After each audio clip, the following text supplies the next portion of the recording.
નમસ્કાર મિત્રો, બેઝલાઇન સર્વે પ્રશ્નાવલી ધોરણ 5 ગુજરાતી સૂચનાઓ વાંચી લેવી। પ્રશ્ન 1 અને પ્રશ્ન 2 વિદ્યાર્થીને વ્યક્તિગત આપણે કરાવવાનું છે। જેમાં તમે જોઈ શકો છો શબ્દોનું વાંચન કરાવો। પ્રશ્ન 2માં વાક્યોનું વાંચન કરાવો।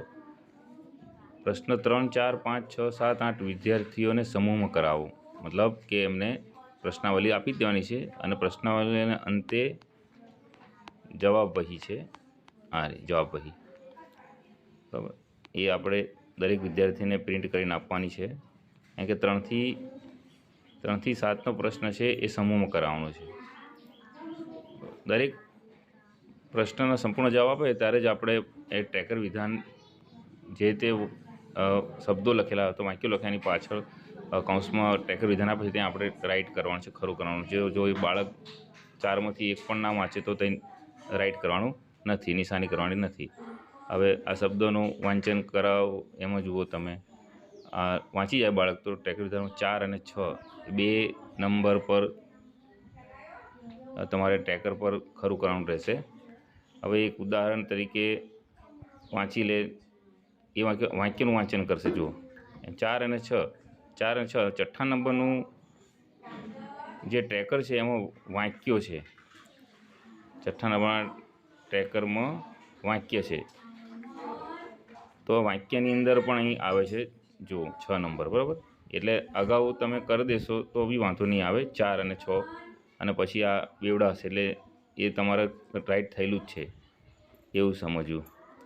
અથવા છઠ્ઠા નંબરનું તમે પહેલેથી જોઈ લેવાનું કે ભાઈ 4 નંબરમાં શબ્દો છે અને 6 નંબરમાં વાક્યો છે તો 4 નંબરનું વાંચે તો 6 નંબરનું બાકી રહેવાનું નીચે કરવાનું, પણ જોડે આપેલા છે એ ધ્યાને રાખવું, માત્ર જાણકારી માટે। ત્યારબાદ છે શ્રુત લેખન કરાવવું। શબ્દો એના પણ આ રીતે આપેલા છે ટ્રેકર વિધાનો। દેખો આ 5 નંબર મેદાન લખેલું છે, ત્યાં 10 ને 12 આપેલું છે, 12 અહીં પણ આપેલું છે। વાક્યોનું શ્રુત, આ શબ્દોનું શ્રુત લેખન છે તો અહીં 12 નંબર આપેલું છે, એટલે આપણી રીતે એ કરવાનું છે। ફકરાનું શ્રુત લેખન ગમે તે એક ફકરો અને આ બધા વિધાનો છે એ તમારે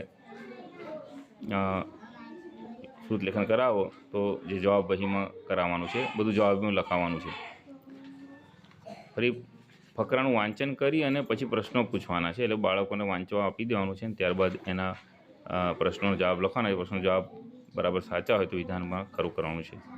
ત્યારબાદ કોઈ એક વિષયનું સ્વતંત્ર લેખન કરવાનું છે। આ જો આપ્યા છે, કોઈ પણ એક વિષયનું સ્વતંત્ર લેખન કરે ને એ પ્રમાણે વિધાનોમાં જે હોય એ પ્રમાણે ટ્રેકરમાં આપણે ખરું કરવાનું છે, ના હોય તો એ ખરું કરવાનું નથી। તો બાલવાટિકાથી ધોરણ 5 સુધી તમામ વિષયોમાં આ રીતે આપણે ટ્રેકરમાં પ્રશ્નાવલી મુજબ આપણે વિધાન ખરા કરીશું।